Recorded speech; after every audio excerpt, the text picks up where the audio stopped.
quel niveau? Tu vois ce que je veux dire?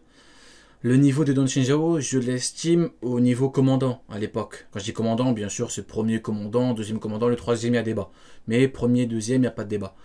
À l'époque, c'était ça pour Don Shinjao. God Valley, j'attends de voir...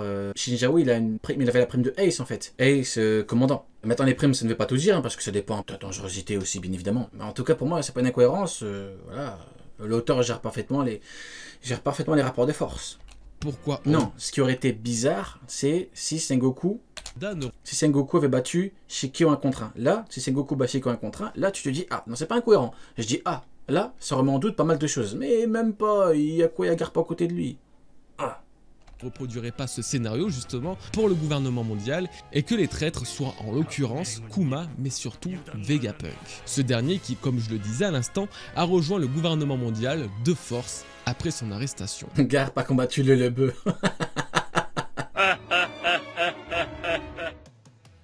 Pour fêter le fait que Mihawk ait intégré le cirque du terrible Baggy le Clown, cette vidéo est sponsorisée par Red Shadow Legend. Oui, donc merci beaucoup à Mihawk pour la sponsor, c'est très gentil. Lauro Jackson te remercie du fin fond du cœur. Red Shadow Legend est un RPG qui a retourné le monde des jeux vidéo. Le jeu a un scénario incroyable, des graphismes impressionnants, un gameplay stratégique, des batailles épiques, des boss, plein de champions, c'est vraiment très beau. Je suis toujours triste en pensant au palmarès de Mihawk, donc je me console en me disant que dans Red, il y a de grosses batailles. Ce mois-ci, Red prévoit un programme non-stop d'événements et d'activités spéciales dont le Forge Pass saison 3 avec des récompenses incroyables, notamment un ensemble d'artefacts d'édition limitée. Merci beaucoup Mihawk. Et comme si cela ne suffisait pas, Red lance de nouveaux champions ainsi que de superbes habillages pour l'incroyable Madame Ceris. On connaissait tous Monsieur Yudu qui disait que Rukugyo allait faire des trucs de foi Wano avant de se faire humilier. Et bien maintenant, il y a également Madame Ceris. Red vient de sortir une version légendaire et surpuissante du champion préféré de tout le monde, Death Knight. Toute la communauté Red l'attendait depuis longtemps et Death Knight Ultime est tout ce qu'on espérait. Il est calme, il est puissant, il est comme Mihawk. Merci Mihawk. Tout le monde peut l'avoir gratuitement juste en se connectant. Il faut juste se connecter et jouer à Red pendant 7 jours entre aujourd'hui et le 27 octobre. Et avec le code promo DKRISE, vous aurez un tas d'objets gratuits pour faire passer instantanément votre champion le plus fort au niveau 50, ascension 5 étoiles. Cliquez sur le lien dans la description ou scannez mon QR code à l'écran. Vous aurez un pack de démarrage gratuit d'une valeur de 30 $. Merci Mihawk.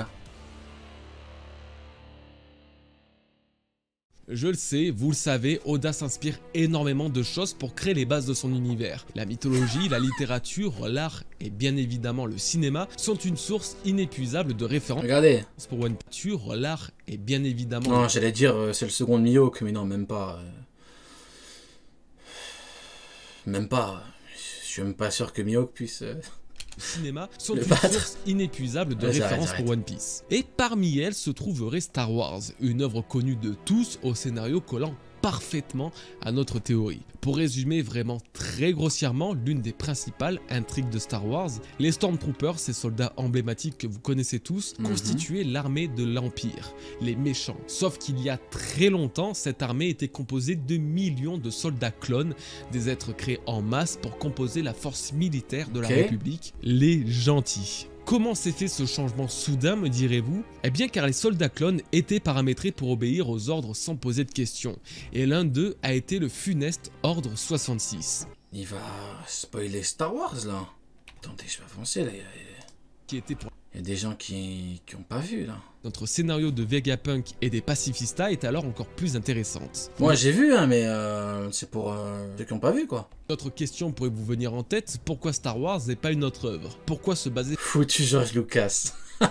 Vous êtes des gamins. Sur ce scénario précisément. Déjà car Oda... Yoda, Shiro Yoda serait un grand fan de la licence. Il a déjà fait une illustration en son honneur et des figurines de Star Wars ont déjà été aperçues dans son studio. Mais aussi et surtout, il se serait déjà inspiré de nombreuses choses de cet univers pour les adapter. Il y a 3 ans, j'avais fait une vidéo pour vous le démontrer et c'était déjà assez impressionnant. Le plus fou reste justement les soldats clones dont on parlait plus tôt, car même si ça peut être une référence pour les pacifistas, leur laboratoire de création ressemble étrangement au clone du Garma Double Six dans One Piece. D'ailleurs, Garma Double Six, Ordre 66, on s'y retrouve.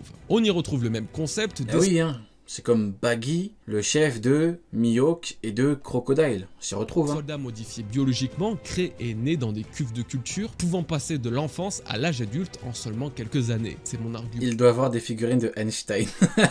Mon préféré. Foutu Albert. Peut-être parce que je suis fan de Star Wars depuis mon enfance, ou parce que le scénario est terriblement proche et cohérent. Ah, il y a trop de mathématiques, hein. Quelqu'un va s'énerver. Hein. Beaucoup trop de mathématiques, Goji. Hein. C'est vraiment mauvais. Hein. Je connais quelqu'un qui va s'énerver. Hein. Tu l'as déjà perdu là, trop de maths, beaucoup trop de maths. Bon, je pense qu'à ce stade-là, si vous n'êtes pas convaincu par cette théorie, elle a dû au moins titiller votre curiosité. Sinon, désolé. Cependant, si vous êtes attentif, vous avez également dû remarquer une chose, l'absence d'un élément très important, l'absence du projet SSG. J'arrive pas à croire que j'ai dit 2 amiraux, un empereur. Il m'a dit, il y a trop de mathématiques. Il y a trop de mathématiques pour 2. Et 1. C'est une singerie, hein. Comme j'en parlais en début de vidéo. Foutu Albert Einstein, hein. Dévoilé pour la première fois au chapitre 957, le SSG est un élément inattendu et particulier créé par l'unité scientifique de la marine, dont Vegapunk est à la tête, visant à remplacer la puissance des Shichibukai récemment Me termine Fujitora. Oui, j'ai des valeurs, oui, je suis gentil, je suis quelqu'un de bon. Son meilleur ami, c'est quoi? Un mec qui te dit y'a pas de droit de l'homme chez toi. On ne sait absolument rien d'autre. Pourtant, si on veut que la théorie de Vegapunk révolutionnaire fonctionne... Il en faut 2 pour égaler 1. Trop compliqué, on m'a dit. C'est une singerie, hein. On doit comprendre pourquoi il a créé une arme aussi puissante que le SSG. Une arme qui pourrait éradiquer aisément la force des révolutionnaires. Alors bienvenue dans la deuxième partie de cette vidéo et de ma théorie sur le projet SSG. Non mais ça c'est les gens qui ont qui ont voulu profiter du 1053 en mode ah Ryo il a perdu, on en profite. Ils pensaient tirer sur un homme à terre. 1. Ils ne savent pas viser. Et 2. L'homme n'était pas à terre. Il était déjà au-dessus d'eux. Il les regardait, se ridiculiser. Eh oui, c'est Lauro Jackson. Hein. L'armée des démons antiques est la reformation de la Pangée.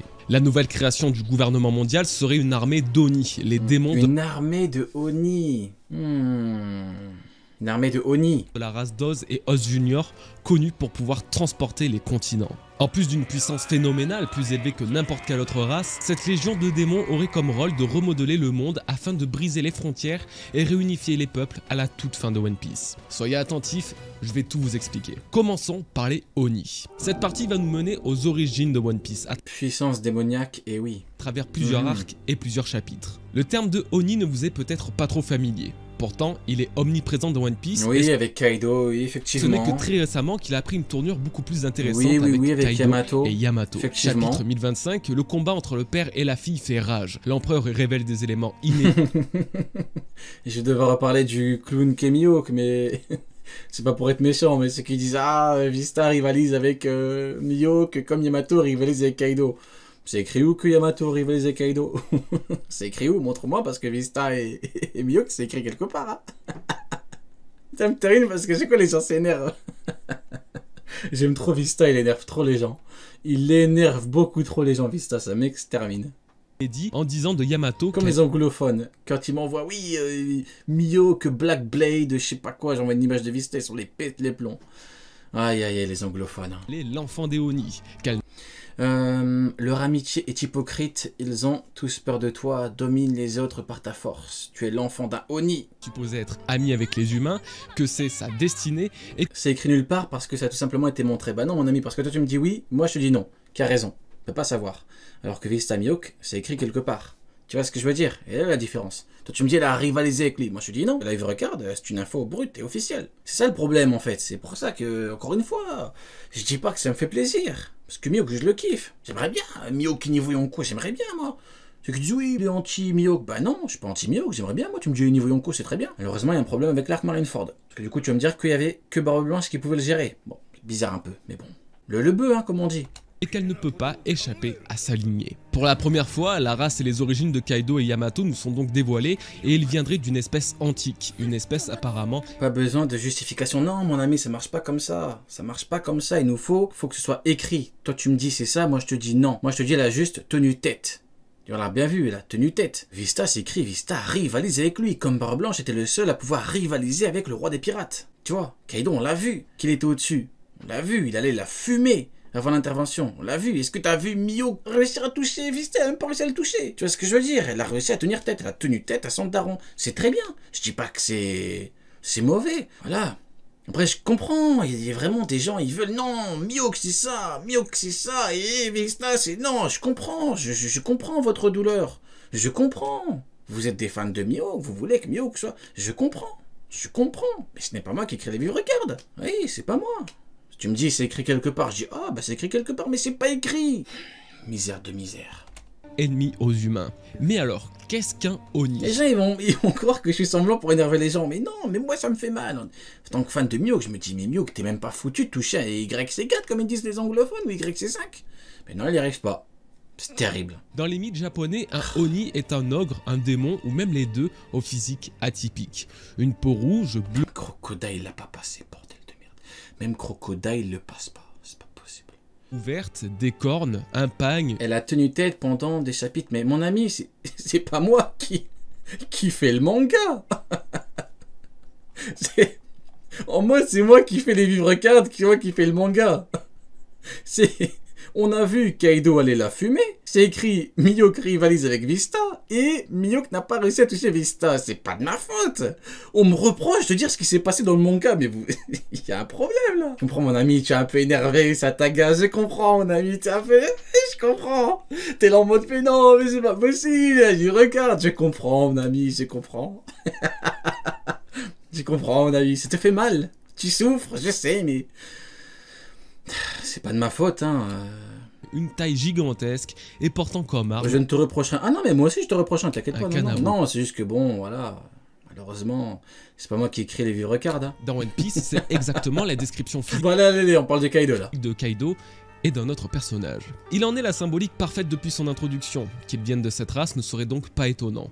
Mihawk avait les ligaments croisés, non, mais il avait, oui, ligaments croisés, il sortait de l'hôpital et Sengoku lui a dit de rien faire. C'est le plan de Sengoku, vous avez pas vu? Sengoku, il a dit tu touches personne. Mihawk c'est l'enfant de Sengoku, donc il a écouté. Bien sûr, il avait une diarrhée. Bon, vas-y, on arrête avec Mihawk, vraiment, c'est pas le sujet là. Allez, c'est pas le sujet là, on continue. Ce qui est par contre intéressant, c'est l'existence de cette espèce dans le monde de One Piece. Kaido et Yamato n'en sont... Le pire, c'est que Akainu, il a dit pas d'excuses. Putain. C'est terrible. C'est terrible, je vous jure, c'est terrible. Toute logique. Akainu ne dit pas d'excuses, ils sont partis chercher des excuses en mode c'est Sengoku qui a dit à Mihawk de pas combattre. Depuis quand Mihawk c'est le petit de Sengoku? Depuis quand? Sur Yo Prime, on va encore me reprocher de parler de Mihawk alors que c'est pas le sujet. C'est pas le sujet, allez, on arrête. Mais non, mais allez, pour conclure dessus, on va même pas parler de Vista. Pour conclure dessus. Si, il y a un mois, j'avais dit, j'étais parti dans le sens du vent en mode ah non, effectivement, Aramaki va tous nous choquer, voilà. On m'aurait dit alors qu'il a perdu. Bah non. Voilà. On est resté sur nos appuis. Mihawk n'a pas passé Crocodile. Pas les seuls descendants. À l'image des hommes poissons, des peuples... Il y a que ici où ça part aussi loin. Alors que ça n'a rien à voir. Céleste et des Minx, pour ne citer que, les Oni seraient une ancienne tribu, une ancienne civilisation. C'est ton interprétation. Bah non, mon ami, c'est pas mon interprétation. Crocodile arrête, il lui fait rien, il arrive même pas à passer Crocodile. Non. Ce qui est montré, a priori, si tu veux, je peux reformuler un peu plus gentiment, a priori, est-ce qu'il a réussi à démonter Crocodile? Non, il a même pas touché. Le Mihawk, là, c'est un débat sans fin. Je vais vous dire pourquoi c'est un débat sans fin, Mihawk. Parce qu'il y a des gens qui disent que Mihawk égale Crocodile, je dis pas que c'est mon cas, hein. Là je suis neutre. Il y a des gens qui disent Mihawk égale Crocodile, il y a des gens qui disent Mihawk plus puissant que Shanks. Vous voyez à quel point c'est totalement opposé. Tu passes de plus puissant que Shanks, un mec qui humilie un amiral à des kilomètres, à Mihawk égale Crocodile ou égale Doflamingo. C'est totalement opposé, vous voyez ce que je veux dire? C'est totalement opposé. Le débat, il est sans fin. Il y a un mec qui va te dire, oui, dans le databook qui est sorti à 10 ans, c'est écrit qu'il peut tout trancher. Il y a un mec qui va te dire, oui, mais je sais pas, moi. Je sais pas ce qu'ils te disent. Je sais pas. Après, je vais donner mes arguments à moi. Je dis des gens qui te disent, mais après, c'est mes arguments à moi. Zef peut tout transpercer dans ce cas-là. On va jamais s'en sortir, hein.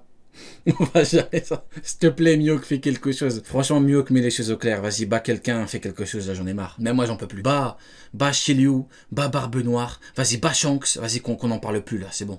Vraiment qu'on n'en parle plus. Bats Shanks, c'est comme ça, c'est bon. Eh non, elle est pas passée crocodile. Comment tu veux qu'il passe, Shanks? Accusation connue sous le nom de géant antique. L'un des plus vieux et emblématiques membres de cette race nous aurait été dévoilé pour la première fois par Gecko Moria et ne serait nul autre que le démon Oz.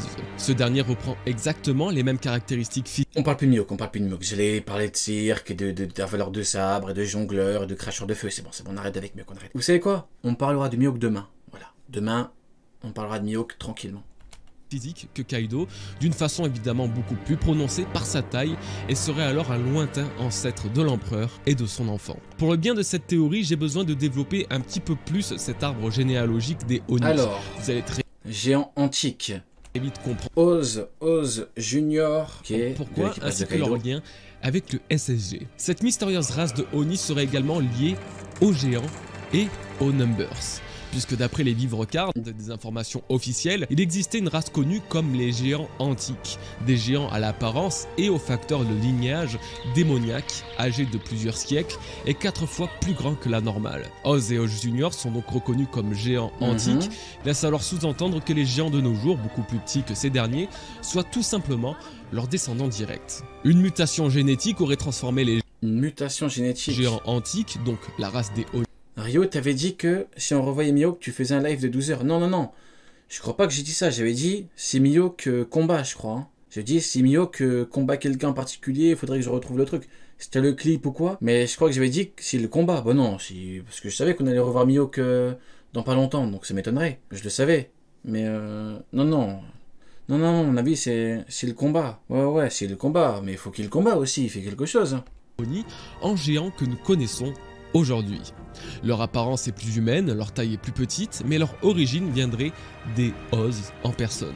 Un très gros indice sous nos yeux depuis le début. Ah, Veski, mais non! Et je vais pas dire un live de 12 heures sur Mihawk, juste alors qu'on voit Mihawk. Mais non, non, ça m'étonnerait, non. Retrouvez-moi le clip, trouvez-moi le clip et on verra. Si vous me retrouvez le clip, de toute façon, il y a tout sur Prime, hein, de toute façon, à mon avis, elle est là-bas. Donc si quelqu'un a le clip ou l'extrait, j'irai voir. L'histoire valide davantage cette théorie. Dory et Brogy, les deux géants ayant introduit leur espèce dans One Piece et aux yeux des lecteurs, ont comme surnoms respectifs Hao Oni et Aka Oni, le démon rouge et le démon bleu. Exactement comme le mythe des Oni japonais à la peau. Voilà, c'est ça. S'ils envoient 2 amiraux pour le choper, je crois que c'était ça. S'ils envoient Tokikake ou des amiraux pour le choper. Et à la peau bleue.